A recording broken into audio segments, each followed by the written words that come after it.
Si vous estimez que votre sous-toiture est en bonne condition et ne nécessite pas de réparation, vous pouvez refaire la toiture par-dessus la couche de bardeau déjà en place. Pour de meilleurs résultats, nous recommandons la technique d'imbrication. Toutefois, vérifiez le code du bâtiment afin de vous assurer que vous pouvez refaire votre toiture sur les bardeaux déjà en place. L'imbrication, qui minimise une apparence irrégulière pouvant être causée par le matériau sous-jacent, peut également être utilisée lors de la pose de bardeaux de dimension métrique sur un toit déjà doté de ces derniers. Si les vieux bardeaux ont un pureau de seulement 13 cm, vous aurez besoin de 12,5 % ou 1/8 de plus de bardeaux à 3 pattes que si vous aviez enlevé les vieux bardeaux.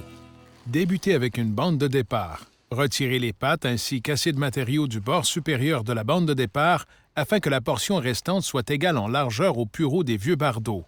Posez la bande de départ de façon à ce qu'elle soit au ras du toit existant aux avant-toits en plaçant l'adhésif appliqué en usine le long de la bordure des avant-toits.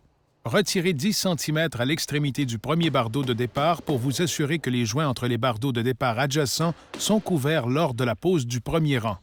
Vous devez tailler suffisamment de matériaux du bas des bardeaux du premier rang afin qu'ils s'ajustent entre le bas des pattes de l'ancien troisième rang et la bordure de l'avant-toit de la nouvelle bande de départ. Débutez avec un bardeau complet. Enfoncez 4 clous par bardeau selon les instructions de pose respectives au modèle de bardeau. Dans ce cas, pour le Cambridge, il faut les enfoncer dans la ligne de clouage. Vous utiliserez des clous légèrement plus longs afin qu'ils pénètrent les vieux bardeaux et le platelage. Pour le deuxième rang et tous les rangs subséquents, décalez les bardeaux comme vous le feriez pour la pose sur un nouveau platelage. Placez le bord supérieur du nouveau bardeau contre le bord inférieur des pattes de l'ancien bardeau du rang au-dessus.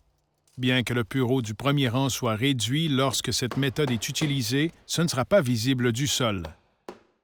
Pour les noues, vous devez d'abord ramener l'aire de la noue ouverte à égalité avec les vieux bardeaux avec du Roof Fast.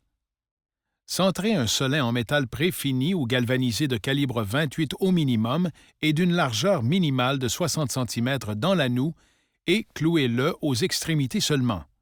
Faites chevaucher chaque pièce métallique d'au moins 15 cm et utilisez du ciment plastique sous chaque chevauchement.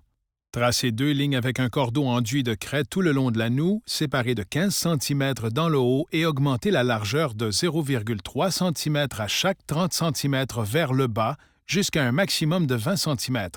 Posez les bardeaux par-dessus le solin de noue en taillant les extrémités selon la ligne faite au cordeau et coupant un triangle de 5 cm du coin supérieur pour diriger l'eau dans la noue. Encastrez l'extrémité de chaque bardeau de la noue dans une bande de 8 cm de ciment plastique asphaltique et clouez les bardeaux à 5 cm de la ligne de craie. Une attention spéciale doit être portée lorsqu'on travaille avec des solins déjà en place. Si le solin en place est en bonne condition, continuez la pose de nouveaux bardeaux sur les anciens. Taillez les nouveaux bardeaux à 0,6 cm du solin à gradin existant. Encastrez les derniers 8 cm de ces bardeaux avec du ciment plastique asphaltique. Si les solins doivent être remplacés, retirez le contre-solin. Coupez les vieux bardeaux recouvrant les solins à gradin, puis retirez le solin. Rehaussez les endroits où le platelage est exposé pour qu'il soit à égalité des vieux bardeaux avant de poser de nouveaux solins à gradin. Chaque rang de bardeaux sera couvert par un solin à gradin lors de la pose des nouveaux bardeaux. Les solins doivent mesurer au minimum 13 cm de haut et 13 cm de large. Chaque solin doit chevaucher celui du dessous d'au moins 8 cm mais ne doit pas être visible sous le chevauchement du haut du bardeau. Encastrez chaque solin à gradin dans 8 cm de large d'enduit pâteux asphaltique et clouez-le en place. Encastrez également l'extrémité de chaque bardeau chevauchant un solin à gradin d'enduit pâteux. N'oubliez pas de réinstaller le contre-solin par-dessus les solins à gradin. Les évents et les solins existants autour des colonnes de chute peuvent être réutilisés, bien qu'il soit recommandé d'en installer des nouveaux. Utilisez un couteau à lame recourbé pour couper les vieux bardeaux autour du périmètre du tablier du solin et retirez-les. Couvrez cet espace d'une double couche de bardeaux. Posez des rangs de nouveaux bardeaux jusqu'au trou dans le platelage et coupez les bardeaux pour découvrir le trou. Appliquez du ciment plastique aux extrémités puis clouez solidement l'évent en place. Continuez la pose de bardeaux en coupant le pourtour des évents. Les bardeaux coupés doivent être posés dans un lit de ciment plastique asphaltique.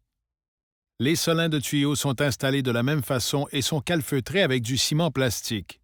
N'utilisez pas plus de clous qu'il n'est nécessaire et ne les enfoncez pas près du tuyau pour fixer les solins. Une mince couche d'enduit pâteux sur les clous exposés est recommandée pour empêcher les fuites.